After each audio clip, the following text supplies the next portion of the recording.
எல்லாருக்கும் வணக்கம். யூனிசெஃபோட listen to the future podcast இன்னொரு எபிசோடில் உங்கள் எல்லாரும் சந்திச்சதில் ரொம்ப சந்தோஷம். இன்றைக்கி நாம் டிஸ்கஸ் பண்ண போகிற விஷயத்தில் டாபிக் என்னடா no to violence yes to love. இந்த விஷயத்தை டிஸ்கஸ் பண்ணுறதுக்காக எங்களோட இணைஞ்சிருக்கிறது mister Mila, child protection officer from UNICEF Sri Lanka. அதோட எங்களோட அம்ரா ஜாயின் பண்ணியிருக்காங்க. 17 இயர் ஓல்ட், கால்லேருந்து வந்திருக்காங்க. ரீசெண்டாக அவங்களோட A-level ஸ்டடீஸை ஸ்டார்ட் பண்ணி நிறைய விஷயங்களில் சைல்டு ரிலேட்டடாக அவங்க ஒர்க் பண்ணி கொண்டிருக்காங்க. 2 பேரையுமே இந்த பாட்காஸ்ட்டுக்கு வரவேற்கிற ரொம்ப சந்தோஷம். பாதுகாப்புன்றது நம்ம எல்லாரோட அடிப்படை உரிமை. அதே நேரம் அடல்ட்டாக இருக்கிற நாம் சிறுவர்களை பாதுகாப்பை வச்சுக்க நம்மளோட ரெஸ்பான்சிபிலிட்டி. ஸோ இன்றைக்கி நாம் டிஸ்கஸ் பண்ண போகிறோம் சிறுவர் பாதுகாப்புன்ற என்ன, எந்த மாதிரியான வயலன்ஸுக்குள்ள அவங்க முகம் கொடுக்குறாங்க, அதுலேருந்து அவங்கள எப்படி பாதுகாக்கலாம், இந்த பாதுகாப்பு ரிலேட்டடாக ரிப்போர்ட் பண்ணக்கூடிய பர்சன், இது மாதிரி நிறைய விஷயங்களை நாம் இன்றைக்கு பார்க்க போகிறோம். So let's go to the podcast. Hi Mila. முதலாவது கொஷன், உங்களோட பெர்ஸ்பெக்டிவில் குழந்தைகள் பாதுகாப்புண்டா என்ன, அதாவது சைல்ட் ப்ரொடெக்ஷன்ண்டா என்ன, அதே மாதிரி குழந்தைகள் பாதுகாக்கப்படுவதற்கான உரிமைகள் என்ன, ரைட் டு ப்ரொடெக்ஷன். ஸோ இந்த டேர்ம் வேர்ட்ஸ் அண்ட் இது ரிலேட்டடாக உங்களோட கருத்து என்ன? நன்றி சத்துதன். முதல்ல நாங்கள் பார்ப்போம் சிறுவர் பாதுகாப்புண்டா என்னங்கிற விடயத்தை கொஞ்சம் புரிஞ்சு கொள்ளலாம்னு நினைக்கிறேன். சிறுவர் பாதுகாப்புண்டா என்னண்டா, சிறுவர்களை வன்முறைகள், சுரண்டல்கள், துஷ்பிரயோகங்கள், புறக்கணிப்புகள் இவற்றில் இருந்து பாதுகாக்கிறதும், இவ்வாறான செயல்களுக்கு சிறுவர்கள் முகம் கொடுத்தால் அதில் இருந்து அவர்களை எப்படி பாதுகாக்கிற ரெண்டையும் உள்வாங்கியது தான் சிறுவர் பாதுகாப்புன்னு சொல்கிறது. அதாவது ஒன்று, அவங்கள அதுக்கு முகம் கொடுக்க முன்னுக்கே தடுத்தல், இவ்வாறான பிரச்சனைகளுக்கு அவங்க முகம் கொடுத்தால் அதிலிருந்து அவர்களை எப்படி பாதுகாக்கிறது, மீட்டெடுக்கிறது ரெண்டையும் உட்படுத்தியது தான் நாங்கள் சிறுவர் பாதுகாப்புன்னு சொல்கிறது. அப்போ நான் பார்க்குறேன், கொஞ்சம் இந்த வன்முறைன்ற வேர்டு என்ன, அந்த டெர்மினாலஜி என்ன குறிக்கிறது கொஞ்சம் விளக்கப்படுத்தலாம்னு சொல்லி போட்டு இது 4 விடயங்களை உள்ளடக்கியது சிறுவர் பாதுகாப்பு. முதலாவது, வன்முறைகளில் இருந்து பாதுகாப்பு.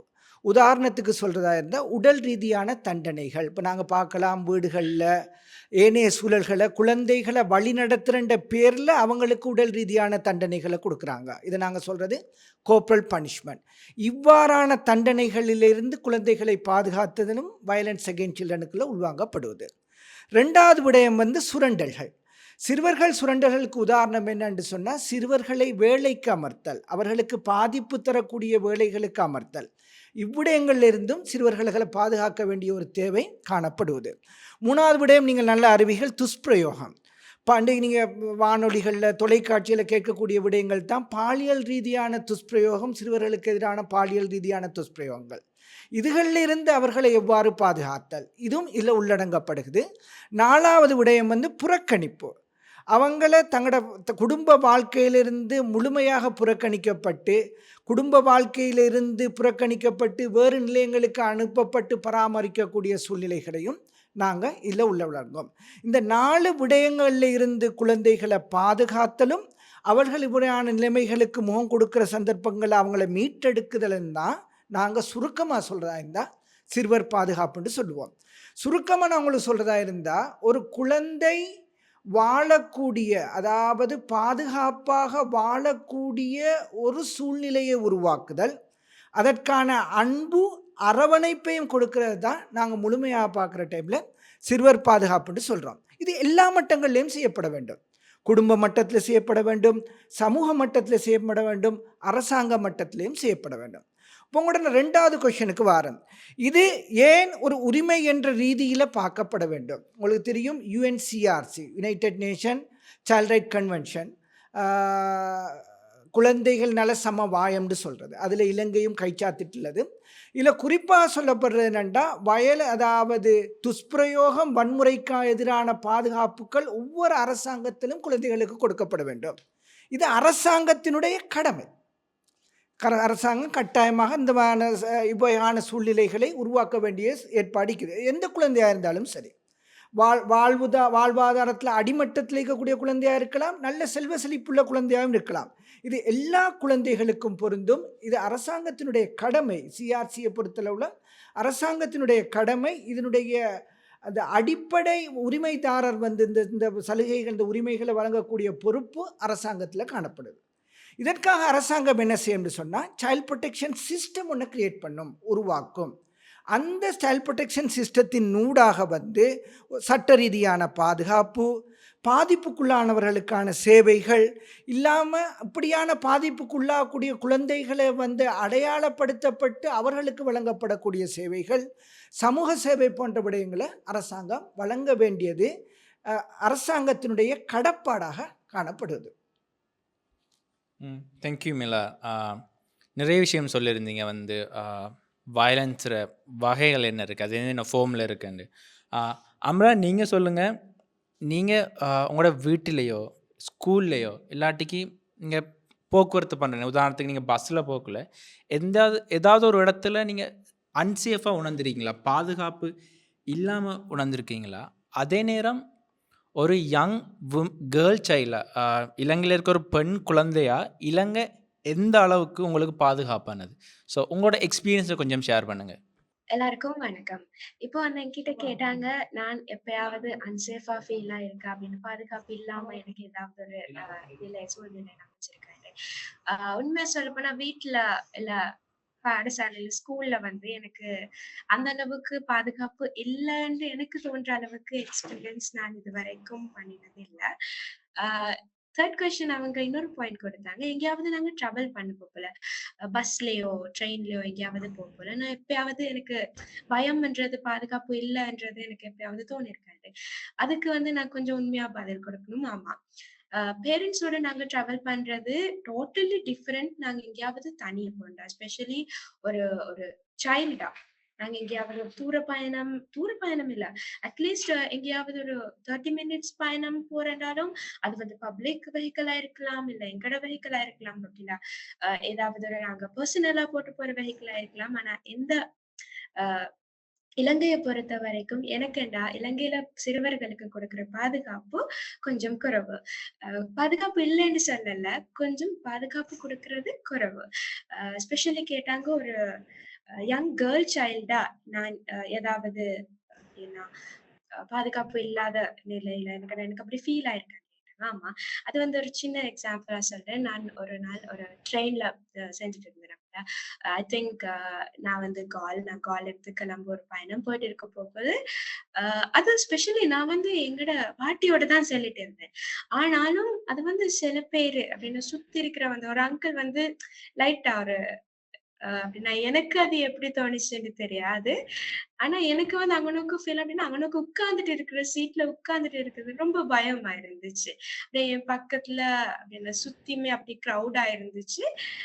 ஆனா நிறைய கிரௌட்ஸ் நடுல இருக்க போகலையும் நல்ல தைரியமா இருப்பேன். ஆனா இந்த பயணத்துல வந்து எனக்கு ஏதோ ஒரு மாதிரி தோணுச்சு. அது வந்து நான் சொல்ல வந்தது, சில இடங்கள்ல எங்களுக்கு அப்படி பாதுகாப்பு இல்லைன்னு தோணும். அது ஏன்னு தெரியாது. ஆனா அந்த டைம்ல எல்லாமே நாங்க ஓடி போய் பாட்டிக்கிட்ட நான் உட்கார்ந்துக்கிட்டேன். அது வந்து ஸ்பெஷலி பக்கத்துல இருந்தவங்களோ எனக்கு தெரியாது. ஆனா இலங்கையை பொறுத்த வரைக்கும் நான் சொல்ல வர்றது, கொஞ்சம் ஸ்பெஷலி டிரான்ஸ்போர்டேஷன்ல கேர்ள்ஸுக்கு ஸ்பெஷலி பாதுகாப்பு கொஞ்சம் குறைவு. கொஞ்சம் இல்ல, நிறையவே குறைவு. தேங்க்யூ அம்ரா. உங்களோட ஒரு பர்சனல் எக்ஸ்பீரியன்ஸை ஷேர் பண்ணிருந்தீங்க. நீங்கள் ட்ரெயினில் ட்ராவல் பண்ணக்குள்ள எப்படி நீங்கள் அன்சேஃபாக ஃபீல் பண்ணீங்கன்னு. இதே மாதிரி நடக்கிற வயலன்ஸ், அன்சேஃபாக இருக்கிற சிச்சுவேஷன் வந்து நம்மளை சில நேரம் ஃபிசிக்கலாகவும் பாதிப்பை ஏற்படுத்து, சில நேரம் மென்டலாகவும், அதாவது உடல் மற்றும் உளவியல் ரீதியாக நிறைய பாதிப்புகளை ஏற்படுத்துது. ஸோ இதை கொஞ்சம் விளக்கமாக சொல்ல இயலுமா மிலாத்? எந்த அளவு தாக்கத்தை ஏற்படுத்துது, எவ்வாறு இது தாக்கத்தை ஏற்படுத்து, அதே நேரம் இப்போ நடக்கிற அந்த ஒரு விஷயம் ஃப்யூச்சரில் அந்த சில்ட்ரனுக்கு என்ன மாதிரியான பாதிப்பை கொண்டு வரலாம்? உண்மையிலே இது ஒரு பொருத்தமான கேள்வின்னு நினைக்கிறேன். ஏனெண்டா இந்த வன்முறைகள், இந்த துஷ்பிரயோகங்கள் குழந்தைகள உள்ளங்களில் ஏற்படுத்தக்கூடிய தாக்கங்களை தொடர்பாக பல்வேறு விதமான ஆய்வுகள், சயின்டிஃபிக் ரிசர்ச்கள் செய்யப்பட்டிருக்குது. அதில் கண்டறியப்பட்ட சில பிரதிபலன்களை, அதனால் ஏற்படக்கூடிய பாதிப்புகளை உங்களோட நான் வந்து ஷேர் பண்ணலாம்னு சொல்லி நினைக்கின்றேன். முதல்ல விஷயம்தான் நீங்கள் கேட்ட கேள்வி, உடல் ரீதியான தாக்கங்கள். இப்போ உங்களுக்கு தெரியும், ஒரு சின்ன குழந்தைக்கு உடல் ரீதியான தண்டனைகளை கொடுக்கிற சந்தர்ப்பங்களில் வந்து உடம்புகளில் பாதிப்புகளை ஏற்படுத்தலாம், காயங்களை ஏற்படுத்தலாம். சில சந்தர்ப்பங்களில் மரணத்துக்கு கூட அது இட்டு சென்றிருக்குது. இப்படியான சில வன்முறைகள் வந்து உடல் ரீதியான தாக்கங்களை ஏற்படுத்திக்குது. அடுத்தது முக்கியமான விடயம் தான் அம்ரா சொன்னது, மனோரீதியாக இது எவ்வகையான தாக்கங்களை ஏற்படுத்துறது ஒரு ஒரு குழந்தையிட வாழ்வியல் மாற்றத்தில் என்று பார்க்கும்போது, முதல்ல என்னென்று சொன்னால் வந்து அது சில சந்தர்ப்பங்களில் வந்து கூடுதலான டிப்ரெஷன் சிச்சுவேஷன்களுக்கு உள்வாங்கப்படுற சந்தர்ப்பத்தோடு அவங்களோட தன்னம்பிக்கையிலையும் ஒரு சில மாற்றங்கள் ஏற்படுத்தக்கூடிய சந்தர்ப்பங்கள் காணப்படலாம். அதாவது குறைந்த தன்னம்பிக்கை உள்ளவர்களாக மாறக்கூடிய சந்தர்ப்பங்கள் காணப்படலாம். என்னுடைய ஒரு வெளிப்பாடு தான் நீங்கள் அண்மையில் பத்திரிகைகளில் வானொலிகளில் கேட்கலாம். இலங்கையில் வந்து சூசைட் ரேட்டுகள் வந்து கூடிக்கிட்டு போகிறது. அதாவது பிரச்சனைகளுக்கு முகம் கொடுத்து அதற்கான தீர்வுகளை எடுக்கக்கூடிய தன்மைக்கு மாற்றமாக அந்த பிரச்சனைகளுக்கு முகம் கொடுக்க முடியாமல் தங்களை தாங்களே வருத்திக்கு கொள்ளக்கூடிய நிலைமைகளுக்கு உட்படுறதுக்கான சந்தர்ப்பங்கள் மனோரீதியாக வந்து ஏற்படுறதுக்கான சந்தர்ப்பங்கள் கூடுதலாக காணப்படுவது. அது இல்லாமல் கல்வி அடைவுகளில் பார்க்குற சந்தர்ப்பத்தில் ஒரு ஆய்வினுடைய வந்து பிரதிபலிப்பு தான் இவ்வகையான குழந்தைகள் வந்து கல்வி அபிவிருத்தியில் வந்து பாரிய பாதிப்பு முகம் கொடுக்க வேண்டிய தேவைகள் ஏற்படலாம். சொல்லுவாங்க லோ எப்சென்டிசம்னு சொல்லுவாங்க, இல்லைண்டா லோ லேர்னிங் கெப்பாசிட்டின்னு சொல்லுவாங்க. அப்படியான விடயங்கள். அடுத்தது வந்து பாடசாலை இடைவிலகல்களும் இதன் காரணமாக வந்து கூடிக்கிட்டு போகுது.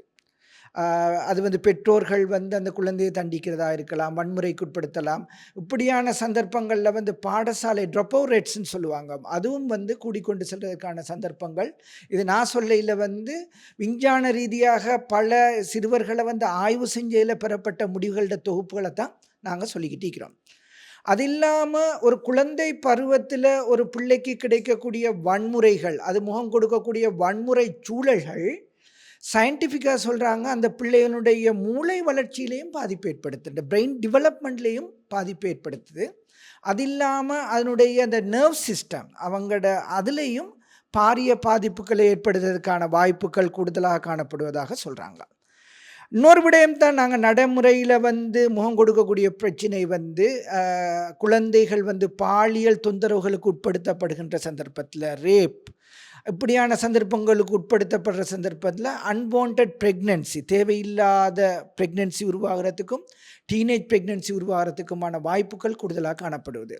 அப்படியான குழந்தைகள் வந்து சமூக மட்டத்தில் எதிர்நோக்க முகம் கொடுக்கக்கூடிய பிரச்சனைகளை நான் சொல்ல வேண்டிய அவசியம் இல்லை. இவ்வாறான பிரச்சனை ஒரு குழந்தைக்கு ஒரு குழந்தை இப்படியான பிரச்சனைகளை வந்து அவங்க முகம் கொடுக்கறதுக்கான ஒரு வாய்ப்பு ஏற்படுவது.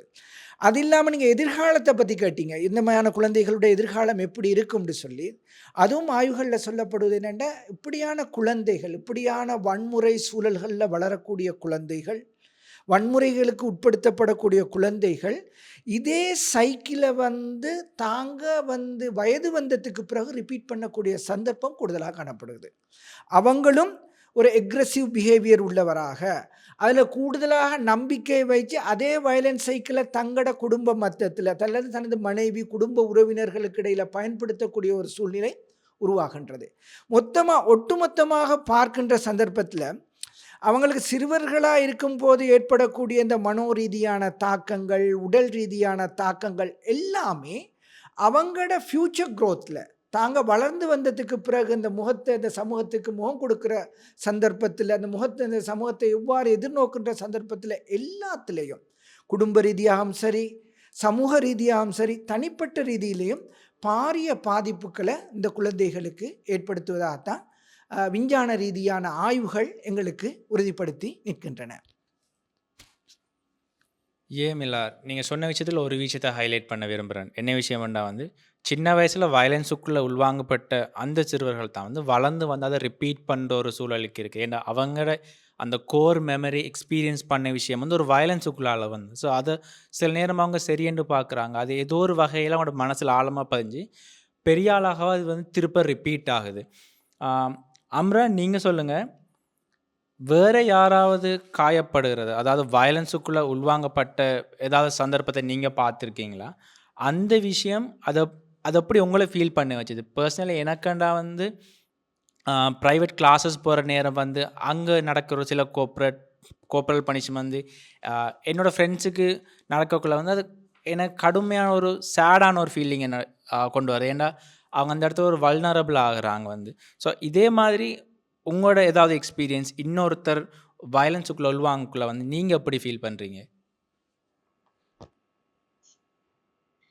ஆமா. ஒரு சின்ன உதாரணத்துல இருந்து ஸ்டார்ட் பண்றேன். நான் வந்து அது உண்மையாவே நான் அத பார்த்ததுண்டு. எங்க வந்து ஒரு நேபர் அப்டின்னா, எங்க அசல் ஒரு பக்கத்து வீட்ல. எனக்கு ஒரே வந்து ஒரு வீட்ல ஒரு சின்ன தம்பி, பாப்பா கத்துற சத்தம் கேட்கும். எப்ப பார்த்தாலும் அழுந்துட்டே இருப்பாங்க. அதனால கொஞ்சம் நான் விசாரிச்சு பார்க்கும்போது, எனக்கும் அத தாங்கிட்டு இருக்கேனாக்கா, என்ன அந்த பாப்பா கத்தி கத்தி அழும். அப்ப வந்து நான் கொஞ்சம் விசாரிச்சு பார்த்தேன். அந்த வீட்ல வந்து ஒரே அந்த சின்ன பாப்பாக்கு அப்டின்னா, ஏதாச்சும் ஒரு சின்ன தப்பு பண்ணினாலும் அவங்க அடிப்பாங்க. அது வந்து அது பேரண்ட்ஸ்ட மிஸ்டேக்கோ, இல்ல பேக்கிரவுண்ட்ல மிஸ்டேக்கோ எனக்கு தெரியாது. ஆனா, அ சின்ன பிள்ளைகளுக்கு வந்து என்ன பொறுத்தவரைக்கும் ஏதாவது அன்பா சொன்னா அவங்க அழகா கேட்டுக்குவாங்க. அந்த பாப்பாக்கு ஒரு 10 to 12 இயர்ஸ் இருக்கும். அப்போ அந்த மாதிரி ஒரு பிள்ளைக்கு ஏதாவது ஒரு சின்ன அப்படி ஒரு எக்ஸாம்பிள் அந்த பிள்ளை வந்து நடந்துட்டு போகல அந்த பிள்ளையோட கைப்பட்டு ஏதாச்சும் கீழே விழுந்துட்டு அப்ப அதை பிடிச்சிட்டு அந்த பிள்ளைக்கு அடிக்கிறது எனக்கு டோட்டலா எக்ரியாக முடியாது. அப்ப அந்த மாதிரி டைம்ல எல்லாம் அந்த மாதிரி சின்ன பிள்ளைகளுக்கு விசேஷம் அது பேரண்ட்ஸே அந்த பிள்ளையோட அம்மாவே அந்த பிள்ளைக்கு அப்படி அடிக்க போகல. அதுக்கு என்ன சொல்றதுன்னு எனக்கு போய் நடுவுல இப்படி பண்ண வேணாம்னு சொல்ல முடியாது. என்கிட்ட அது அவங்க பர்சனல் ப்ராப்ளம் என்று சொல்லலாம். நான் எதுக்கு அது நடுவுல வரேன்னு கேட்கலாம். ஆனா வந்து சில விஷயங்கள எனக்கே பார்த்துட்டு இருக்க இல்லாம நான் ஓடி போய் அந்த பாப்பாவை கூட்டிட்டு வந்த டைம்ஸும் இருக்கு.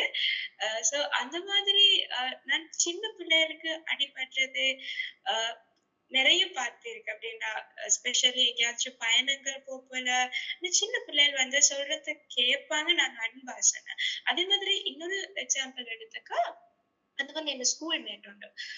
ஸ்கூல் மேட் ஒன்று வந்து நாங்க பனிஷ்மெண்ட் எடுத்துக்க அது கூப்பிடல் பனிஷ்மெண்டா இருக்கலாம். இல்ல எங்களுக்கு மென்டலி யாராவது திட்டினாலும் எங்களுக்கு வந்து அது கொஞ்சம் தாக்கப்படும். எக்ஸாம்பிளா மிலா சொன்ன மாதிரி எங்களுக்கு பனிஷ்மெண்ட்ஸ் வந்து எங்களுக்கு மென்டலி ஏதாச்சும் பண்ணாலும் நாங்க குயிக்கா மென்டலி டவுன் ஆயிடும். ஏன்னு கேட்டா இன்னும் நாங்க சின்ன பிள்ளையிலே என்றது அதுல எங்களுக்கு அழகா விளக்குது. சோ அது வந்து என் ஃப்ரெண்டோட நமக்கு வந்து எதுக்கு வேணாலும் அப்போ எப்ப பார்த்தாலும் எல்லாத்துக்குமே நெகட்டிவா தான் ரெஸ்பாண்ட் பண்ணுவா. நாங்க ஏதாச்சும் சொன்னாலும் இல்ல இது இப்படி நடக்காது அப்படிதான் எப்ப பார்த்தாலும் ரெஸ்பாண்ட் பண்ணுவா. அப்போ வந்து கொஞ்சம் விசாரிச்சு பார்த்தா ஏன் இவ எல்லாத்தையும் நெகட்டிவாக சொல்றா, எதுக்குமே பாசிட்டிவா ரெஸ்பான்ஸ் பண்றா இல்லைன்னு கொஞ்சம் தேடி பார்த்துக்க அவட ஆஹ் சொல்றது சரியா தெரியாது. அவரோட பேக்ரவுண்ட் வந்து கொஞ்சம் பேரண்ட்ஸா இருந்தாலும் எல்லாத்துக்குமே இல்ல இது நடக்காது, இல்ல இது சரி வராது, நீ இதை பண்ணாத அப்படிதான் சொல்லிட்டு இருக்காங்க. சோ அந்த மாதிரி விஷயங்களை பார்த்தாக்கா ட்ரீட்டட் பேட்லின்றது நான் வந்து பிசிக்கலாவும் பார்த்திருக்கேன். அதே மாதிரி மென்டலி சில பிள்ளைகளுக்கு அது நடக்கிறது நான் பார்த்திருக்கேன். Friends specially. So wait one second. இன்னொரு விஷயம் வந்து நேத்து எங்கட ஸ்கூல்ல நான் நேத்து எங்கட first day at I started my A levels yesterday. So yesterday was my first day at school. ஆனா வந்து அங்க வந்து ஒரு ப்ரோக்ராம் நடந்துச்சு. லைக் டீனேஜ் பிரெக்னன்சி அந்த இந்த டாபிக் இங்க எனக்கு வந்ததுனால பேசுறேன். அப்ப நான் யோசிச்சுட்டு உட்கார்ந்துட்டு நான் அந்த சேர்ல வந்து உட்கார்ந்துட்டு யோசிச்சுட்டு இருக்கேன், இந்த டாபிக் இங்க எனக்கு தேவையா, இதை ஏதாச்சும் அப்படின்னா ஸ்கூலுக்கு ஸ்டார்ட் பண்ற பிள்ளைக்கு இந்த டாபிக் எனக்கு தேவையான்னு நான் என் பக்கத்துல இருந்த ஃப்ரெண்ட்டையும் கேட்டேன். அது உண்மையாவே அந்த செஷன் ஒளிஞ்ச ஒரு 1 hour செஷன் மாதிரி இருந்துச்சு. அந்த பிரசன்டேஷன் ப்ரோக்ராம் ஒளிஞ்சதுக்கு அப்புறம் தான் எனக்கு நான் தெரிஞ்சுக்கிட்டேன் இலங்கையில எவ்வளவு பிள்ளைகள் இதுக்கு ஃபேஸ் பண்ணிட்டு இருக்காங்க. பர்சனலி எங்களுக்கு அந்த ப்ராப்ளம்ஸ் எதுவும் இல்லைனாலும் நிறைய பிள்ளைகள் வந்து இதுக்கு ஃபேஸ் பண்ணிட்டு இருக்காங்க. அந்த இது மாதிரி பிரச்சனைகளும் இது ஸ்பெஷலி சிறுவர்களுக்கு பிலோ 18 இயர்ஸ் பிள்ளைகளுக்கு இந்த ப்ராப்ளம்ஸ் எல்லாம் இருக்கே என்றது நான் தெரிய வந்தது நேத்து. எனக்கு நான் தெரிஞ்சுக்கிட்டது நேத்து. சோ அந்த மாதிரி விஷயங்கள் எனக்கு எங்களுக்கு நிறைய உதாரணங்கள் சொல்லலாம். சில சில விஷயங்கள் எங்களுக்கு சொன்னேன். சோ அந்த மாதிரி டைம்ல எல்லாம் ஐ வாஸ் ஃபீலிங் லைக் இந்த மாதிரி பிரச்சனைகளுக்கு ஃபேஸ் பண்ற சிறுவர்களும் பிள்ளைகளும் அப்படின்னா ஃப்ரெண்ட்ஸ் இலங்கையில் இருக்காங்களே, எங்களுக்கு தெரியாததுக்கு நிறைய பேர் இருக்காங்களே என்ற மாதிரி எனக்கு ஃபீல். நன்றி அம்ரா. நிறைய விஷயம் நீங்க ஷேர் பண்ணியிருந்தீங்க. மிலார் நீங்க சொல்லுங்க. அதாவது வந்து ஃபேமிலி செப்பரேஷன் அதாவது குடும்ப பிரிவினை, பிள்ளைகள் குடும்பத்தை விட்டு பிரியறதோ, இல்ல பேரண்ட்ஸ் குடும்பத்தை விட்டு பிரியறதோ, அது ஸ்ரீலங்கன் கன்டெக்ஸ்ட்ல என்ன மாரி இருக்கு? அந்த குடும்ப பிரிவினை எப்படி சில்ட்ரன்ஸுக்கான அந்த வன்முறைகளுக்கு வகுக்கிற எந்த அளவான தாக்கத்தை செலுத்துது? நன்றி உங்களோட கேள்விக்கு. கொஞ்சம் நான் இந்த இந்த விளக்கப்படுத்த விரும்புகிறேன். என்னென்னா, இப்போ நாங்கள் இப்போ கதைச்ச டீனேஜ் ப்ரெக்னென்சிங்கிறது ஒரு பாரிய ஒரு டாபிக். இப்போ இதில் நாங்கள் இப்போ உண்மையாக கதைச்ச விடயம் என்னென்னு சொன்னால் வந்து ரேப் பண்ணப்படுறது, பிள்ளைகள் ரேப் பண்ணப்படுறதால ஏற்படக்கூடிய அந்த அன்வான்ட் ப்ரெக்னென்சி. அது இல்லாமல் எலோப்பிங் இருக்குது, அதை லவ் பண்ணி போகிற விடயங்கள், அது பாரிய விடயம். இப்போ இதில் நாங்கள் முக்கியமாக கதைக்கிறது வந்து அந்த அந்த துன்புறுத்த வன்முறைக்கு உட்படுத்தப்படுறது, அன்வான்ட் ப்ரெக்னென்சி, அந்த மாதிரியான விடயங்களை. அடுத்த கேள்விக்கு வாரன்னு சொன்னால், சிறுவர்கள் வந்து தேவையற்ற முறையில் வந்து குடும்பத்தை விட்டு பிரிக்கப்படுகிறது, சரியா பிழையாங்கிற விடயம். உங்களுக்கு தெரியும், இலங்கையை பொறுத்தளவில் சுமார் 9,000 சிறுவர்கள் வந்து சில்ட்ரன் ஹோம்ஸ், சிறுவர் பராமரிப்பு நிலையங்களில் வாழ்கிறாங்க. எங்களோட கன்செப்டை பொறுத்தளவில், சமூகத்தோட கன்செப்டை பொறுத்தளவில் சிறுவர் ஹோம்ங்கிறது, சில்ட்ரன் ஹோம்ங்கிறது என்னென்னா ஒஃபன் சில்ட்ரன், தாயும் தகப்பனும் மற்ற குழந்தைகள். ஆனால் உண்மையில் அது நிலைமை இல்லை. நீங்கள் போய் புள்ளி விவரத்தை எடுத்து பார்ப்பீங்கன்னு சொன்னால் சுமார் 4 to 5% மட்டும்தான் தாயும் தகப்பனும் மற்ற குழந்தைகள். மற்ற குழந்தைகள் யார்? 35% குழந்தைகளுக்கு தாயும் மீக்குது, தந்தையும் மீக்குது, பெற்றோர்கள் 2 பேரும் இருக்கிறாங்க. 80% குழந்தைகளுக்கு அட்லீஸ்ட் 1 பேரண்ட், ஒரு தாயோ ஒரு தகப்பனோ இருக்கிறாங்க. அப்போ ஏன் இந்த 8,000-9,000 சொச்சம் குழந்தைகள் தங்களோட குடும்ப வாழ்க்கையில் இருந்து பிரிக்கப்பட்டு யாருண்டோ தெரியாத ஒரு சிறுவர் சூழலில், ஒரு சிறுவர் பராமரிப்பு நிலையத்தில் தங்களோட வாழ்க்கையை கண்டினியூ பண்ண வேண்டும்? தேவையா இது? நீங்கள் காரணங்களை பார்ப்பீங்கடா, ஏன் இந்த சிறுவர்கள் வந்து தங்களோட சிறுவர்கள் குடும்பத்தில் இருந்து புறக்கணிக்கப்படுறாங்கன்னு சொன்னால், முக்கியமான காரணம் சொல்லப்படுவது பவர்ட்டி, வறுமை. 70% காரணம் வறுமையும் டிஸ்ஃபங்க்ஷனல் ஃபேமிலி, குடும்ப உறவுகள் வந்து ஒழுங்கான முறையிலே இல்லை, தாய் வேறொருவரோட, தந்தை வேறொருவரோட, இப்படியான சூழ்நிலைகளை உள்ள குழந்தைகள். இப்படிப்பட்ட குழந்தைகள் தான் இவ்வகையாக வந்து தங்களோட ஃபேமிலியில் இருந்து தவிர்க்கப்பட்டு இவ்வகையான சூழல்களுக்கு உருவாக்கப்படுவது. நாங்கள் சொல்கிறோம் என்னென்னா, யுனிசெஃபும் சொல்கிறது என்னென்னு சொன்னால், உலகளாவிய ரீதியில் அறியப்பட்ட உண்மையும் என்னென்னா, ஒரு குழந்தையினுடைய வளர்ப்பு அதனுடைய குடும்பத்தோடு இருந்தால் தான் அதனுடைய மேக்சிமமாக நாங்கள் அடைஞ்சு கொள்ளலாம். அதுதான் ப்ரொடெக்டிவ் என்வாயர்மெண்ட். குழந்தை தன்னோட குடும்பத்தோடு இருக்கிறத நாங்கள் சொல்லுவோம் பாதுகாப்பான சூழல்ட்டு சொல்லி போட்டு.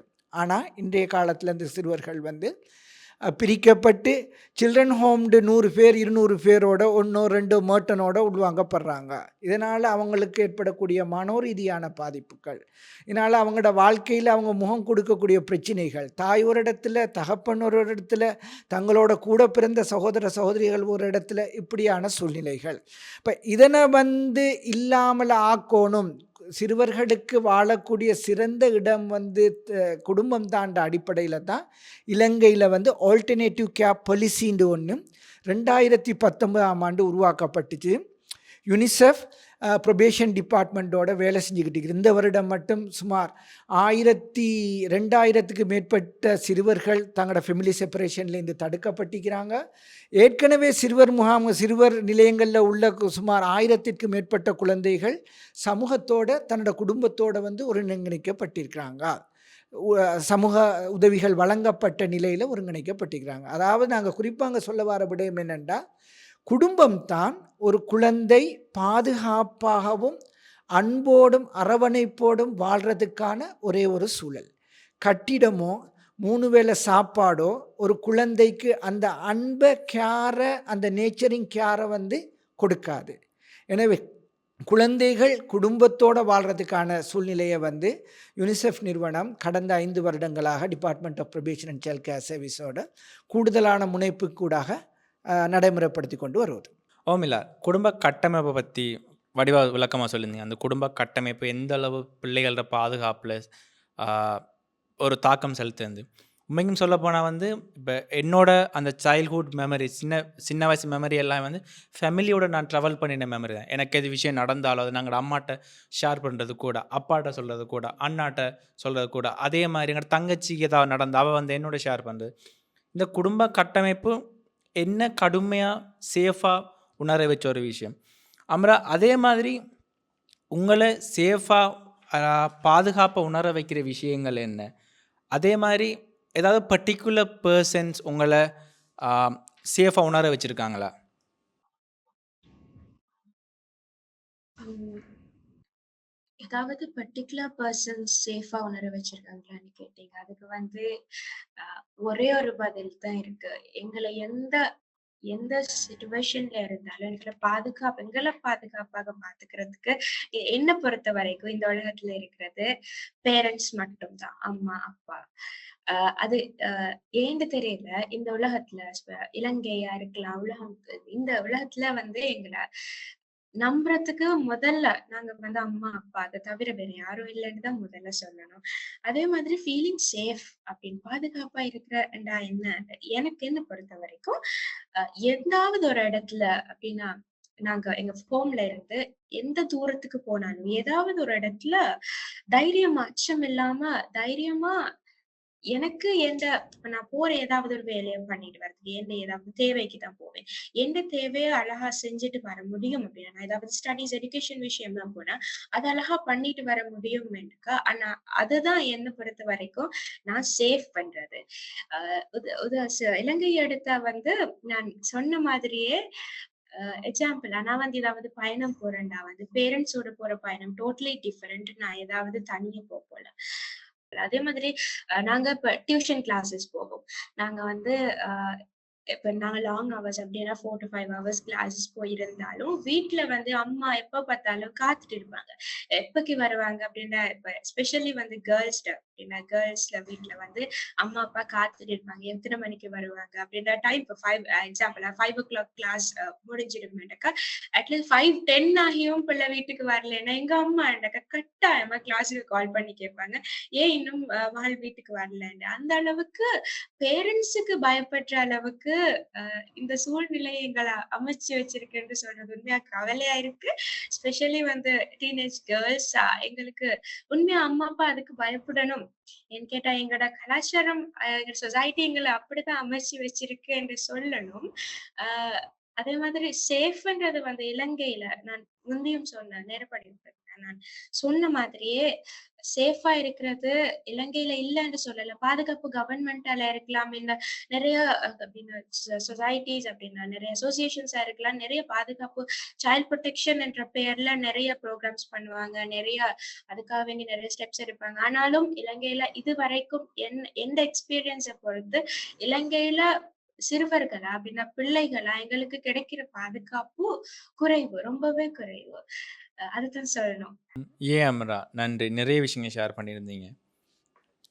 சில்ட்ரனுக்காக ஒர்க் பண்ணுற நம்ம எல்லாரோட ரெஸ்பான்சிபிலிட்டியுமே வந்து அவங்கள பாதுகாப்பாக வச்சிருக்கிறது.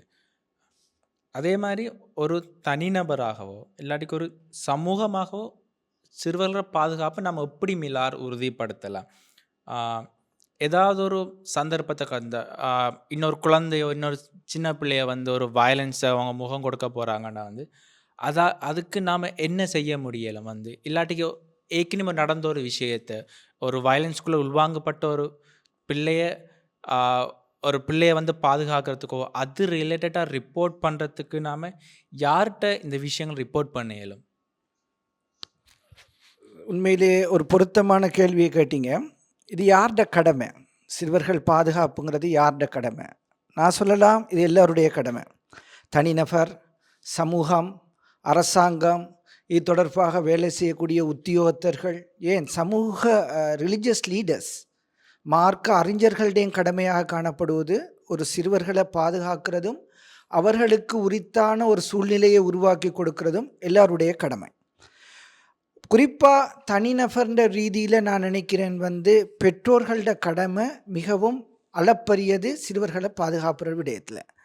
சில சந்தர்ப்பங்களில் அவங்களே சிறுவர்கள்ட வந்து ரைட்ஸை உரிமைகளை வந்து வயலேட் பண்ணக்கூடியவர்களாகவும் காணப்படுறாங்க. உதாரணத்துக்கு சொல்லப்போனால் கார்பரல் பனிஷ்மெண்ட்.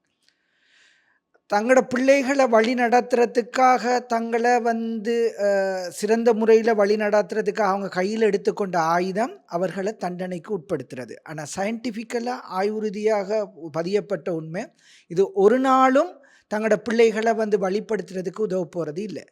மேபி அவங்களுக்கு ஒரு தற்காலிக பயத்தை ஏற்படுத்தலாம் மனதில், ஆனால் பிஹேவியர் மோடிஃபிகேஷனை வந்து அது உருவாக்க போகிறது இல்லை. அம்ராம் சொன்ன மாதிரி அன்பா ஆர்வத்தோட ஒரு ஒரு ஒரு ஒரு ஒரு ஒரு ப ஒரு ஒரு அன்போட கதைக்கிற சந்தர்ப்பங்களில் தான் பிரச்சனைக்கான சொல்யூஷன்களை எங்களால் உண்மையாக அந்த பிரச்சனைக்கான தீர்வு எங்கேயோ இருக்கும். நாங்கள் அடிக்கிறோம், தண்டனையை கொடுக்குறோம், உண்மையான பிரச்சனையை நாங்கள் அறிஞ்சு கொள்வது இல்லை. எனவே நான் நினைக்கிறேன் தனிநபர்ன்ற ரீதியில் பெற்றோர்ட பங்களிப்பு, பெற்றோர்கள் இதுக்கு கொடுக்க வேண்டிய வெயிட் கூடுதலாக காணப்படுவது. முதலாவது விஷயம்தான் என்னென்னு நான் சொன்ன மாதிரி அந்த குழந்தைகளோட உண்மையான பிரச்சனைகளை கண்டறிஞ்சு அதற்கான தீர்வுகளுக்கு போகணுமே ஒழிய உடல் ரீதியான தண்டனைகளை கொடுத்து ஒரு சொல்யூஷனுக்கு போகிறது கூடாது.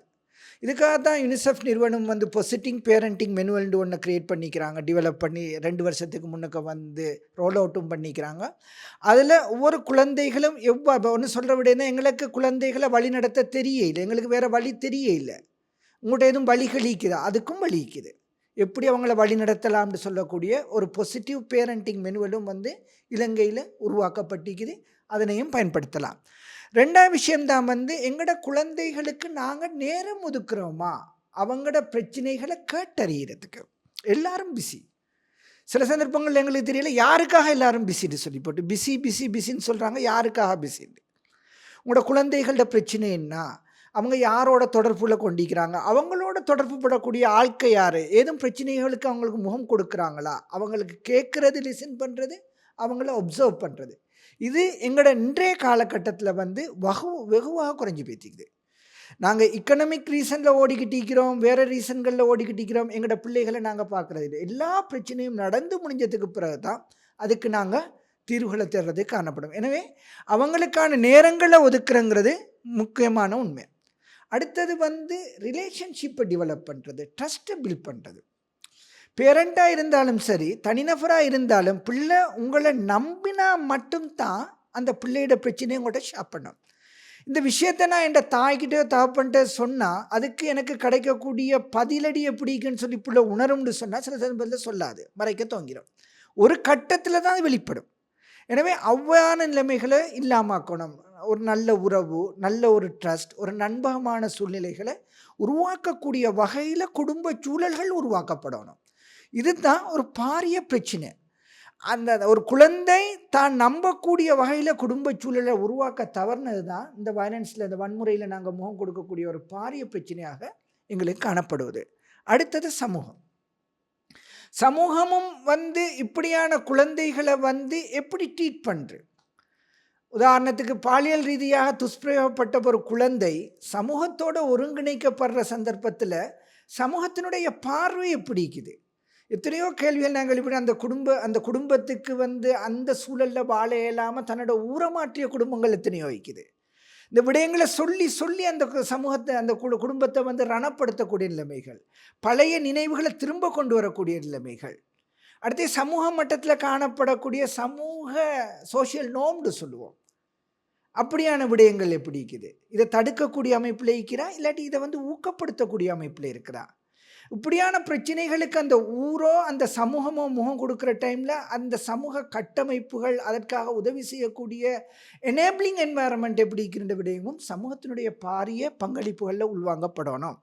இதை எவ்வாறு சமூகம் இதை பாதிப்பிலிருந்து குழந்தைகளையும் அந்த குடும்பத்தையும் பாதுகாக்கிறதுக்கான வழி நடைமுறைகளை கொண்டு வருவது, சமூகத்தினுடைய சோஷியல் நோம், இது தொடர்பாக எவ்வாறு இருக்கின்ற விடயங்களும் நாங்கள் இதில் முக்கியமாக நாங்கள் பார்க்க வேண்டும். அடுத்து இது தொடர்பான கல்வி அறிவுகளை கொடுத்தல், அது சமூக மட்டத்தில் நடப்பட வேண்டும். இப்படிப்பட்ட ஏன்டா இன்றைக்கி நாங்கள் சொல்கிறோம் வயலன்ஸுங்கிறது முந்தி நாங்கள் சொல்லுவோம் ஒரு ஒரு ஒரு ஒரு குடும்ப சூழல்லையோ ஒரு நகர சூழலோடு சம்மந்தப்பட்டது. இப்போ நாங்கள் சொல்கிறோம் ஆன்லைன் வயலன்ஸ்.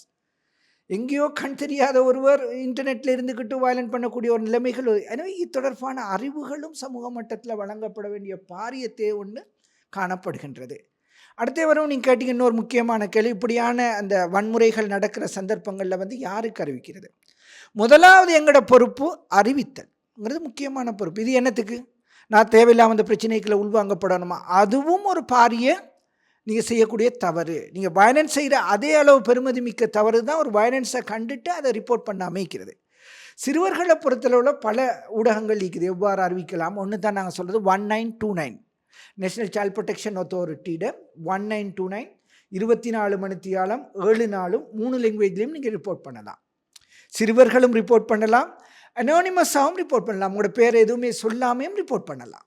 வேண்டிய நேரத்தில் ரிப்போர்ட்ஸாக 3 மொழிகளில் காணப்படுவது நீங்கள் ரிப்போர்ட் பண்ணலாம். ரிப்போர்ட் பண்ணப்பட்டால் அடுத்த கட்ட நடவடிக்கைகளை வந்து அவங்க எடுப்பாங்க. சிறுவர்களோ பார்க்குறவங்களோ யாரோ பண்ணலாம். இல்லை உங்களுக்கு பக்கத்தில் இருக்கக்கூடிய போலீஸ் நிலையம் அங்கே போய்த்து நீங்கள் ரிப்போர்ட் பண்ணலாம். இல்லை நீங்கள் நினைக்கிறீங்களா உங்களுக்கு பயம் அப்படின்னு சொன்னால் இது தொடர்பாக வேலை செய்யக்கூடிய அதிகாரிகள் இருக்கிறாங்க. ஒரு அதிகாரி தான் வந்து சைல்ட் ரைட் ப்ரொமோஷன் ஆஃபீஸர், சிறுவர் பாதுகாப்பு அதிகாரி, ப்ரொபேஷன் ஆஃபீஸர், என்சிபி ஆஃபீஸர். இந்த அதிகாரிகளுக்கு கூடாகவும் உங்களுக்கு முறைப்பாடுகளை செய்யலாம். அவங்க முறைப்பாடுகளை செய்கிற சந்தர்ப்பத்தில் முறைப்பாடுகளை எடுக்கிறதோட அதற்கு தேவையான சப்போர்ட் சர்வீசஸையும் அவங்க வழங்குறதுக்கு தயாராக இருக்கிறாங்க. ஏமில்லா நிறைய விஷயம் சொல்லியிருந்தீங்க. குடும்பம் எந்த அளவு ரெஸ்பான்சிபிளாக இருக்கணும், ஒரு சமூகம் எந்த அளவு ரெஸ்பான்சிபிளாக இருக்கணும், இப்படி ஒரு விஷயம் நடந்தால் யார் யாரை நாம் இன்ஃபார்ம் பண்ணலும்.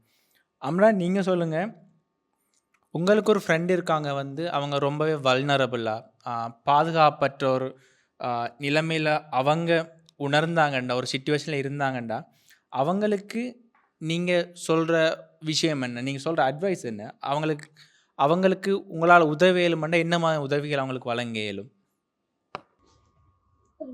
நான் வந்து இது வந்து என் ஃப்ரெண்ட்ஸுக்கு பர்சனலா நடந்த வீடுக்கு அந்த மாதிரி டைம்ல வந்து நான் நம்பர் 1 ஃபர்ஸ்டோடமே கொடுக்குற அட்வைஸ் வந்து go talk to your mom அப்படின்னா go talk to your parents. அதான் நான் ஃபர்ஸ்டோடமே சொல்லுவேன். அப்படி இல்லைன்னா சில பிள்ளை அப்படின்னா சில ஃப்ரெண்ட்ஸ் வந்து பயப்படுவாங்க போய் அம்மா கிட்ட சொல்றதுக்கு. அப்படின்னா எக்ஸாம்பிளா ஒரு டீச்சர் வந்து அடிச்சிட்டாங்க அப்படின்னு, ஒரு சின்ன ஹோம்ஒர்க் பண்ணலன்னு நல்லாவே அடிச்சிட்டாங்க, திட்டிட்டாங்க. அப்ப அது வந்து அந்த அளவுக்கு அந்த ஹோம்ஒர்க் பண்ணலன்றதுக்கு அளவுக்கு அந்த பண்ணின பனிஷ்மெண்ட் டோட்டலி எங்களால அக்ரி ஆக முடியாதுன்ற நிலையில இருந்தாலும் அவங்க போய் வீட்டுல சொல்றதுக்கு விருப்பப்பட மாட்டாங்க. அவங்க மேலேயும் ஒரு சின்ன தப்பு இருக்கு, அதனால அம்மா எனக்கு திட்டிடுவாங்க என்ற பயம். அந்த மாதிரி சிச்சுவேஷன்ல வந்து நான் இன்வால்வ் ஆகி நான் போய் எங்க அம்மா கிட்ட சொல்லி, எங்க அம்மா மூலமா அந்த ஃப்ரெண்டோட அம்மா கிட்ட சொல்லி அப்படி ஹெல்ப்ஸும் பண்ணிருக்கேன். அந்த மாதிரி ஃப்ரெண்ட்ஸ் மாதிரி ஹெல்ப் பண்ணலாம். அதே மாதிரி இன்னொன்று, நாங்க பேரண்ட்ஸ் கிட்ட சொல்ல விருப்பம் இல்லாத, அதே மாதிரி பேரண்ட்ஸ் கிட்ட சொல்ல சில ஃப்ரெண்ட்ஸ் மாதிரி விருப்பப்பட மாட்டாங்க பேரண்ட்ஸ் கிட்ட சொல்றதுக்கு. அந்த மாதிரி விஷயங்கள் எல்லாம் யாராவது ஒரு எல்டர் அப்படின்னா எங்களுக்கு ஹெல்ப் பண்றதுக்கு ஸ்கூல்ல இருந்தா எங்களுக்கு ஸ்கூல்ல கவுன்சிலிங் மேம் இருப்பாங்க. அப்ப அவங்கள்ட்ட போய் சொல்றது. அந்த மாதிரி யாராவது கிட்ட நாங்க இலங்கை எடுத்தாலும் இந்த சொசைட்டி எடுத்தாலும் சில்ட்ரன்னா பிள்ளைகளா எங்களால எழும்பி நிக்க முடியாத சில பிரச்சனைகள்ல எங்களுக்கு நடக்கிற சில விஷயங்களை எப்ப பார்த்தாலும் நாங்க எங்க பெரிய ஒரு ஆள்கிட்ட, ஒரு எல்டர்லி பர்சன்ட்ட நாங்க எப்பயா ஹெல்ப் வாங்கணும், அவங்க கிட்ட சொல்லணும். அதுதான் நான் கொடுக்குற அட்வைஸ். எந்த ஃப்ரெண்டா இருந்தாலும் யாராவது கிட்ட போய் சொல்ல முதல்ல. அதுதான் நான் கொடுக்குற அட்வைஸ். யாராவது எந்த ஃப்ரெண்டா இருந்தாலும் அப்படியே ஏன்னு கேட்டா சில விஷயங்கள் நாங்க எங்களுக்குள்ளேயே வச்சுட்டு இருந்தா அது வந்து எங்களை மென்டலி டிஸ்ட்ராய் பண்ணும். அது ஸ்டடீஸுக்கு ஃபோக்கஸ் பண்ண முடியாம போகும்.